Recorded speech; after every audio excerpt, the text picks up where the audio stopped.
Welcome to the very first episode of A Psalm for Every Season. Today, let's begin with Psalm 1. Psalm 1 was written as an introduction to the entire book of Psalms. Think of it as the doorway. Before you walk into all 150 Psalms, God wanted you to read this one first. And the very first word of the entire book of Psalms is blessed. Not suffering, not struggling, blessed. The psalm opens by saying, "Blessed is the one who does not walk in step with the wicked, or stand in the way that sinners take, or sit in the company of mockers." In simple language, blessed is the one who is careful about who they walk with, who they stand with, and who they sit with. Because the people around you will either pull you toward God or pull you away from Him. And this psalm is saying, choose carefully. But then it says something beautiful. Blessed is the one whose delight is in the law of the Lord and who meditates on it day and night. Delight, not duty, not obligation, not because you have to.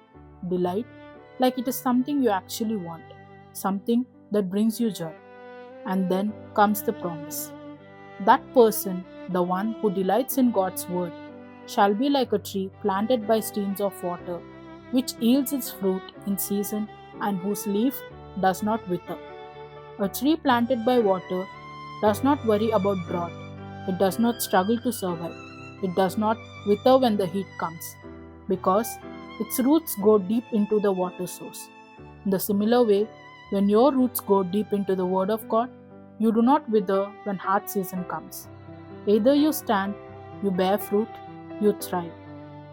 Psalm 1 is not about being perfect, it is about being rooted. When your roots are deep in God, you don't have to fear the changing seasons. And that's the beautiful invitation of Psalm 1, to build a life that is deeply rooted in God. If this encouraged you today, subscribe.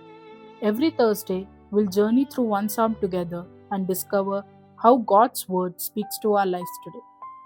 Turn on notification so you do not miss it. Until next time, keep trusting God. He has not forgotten you.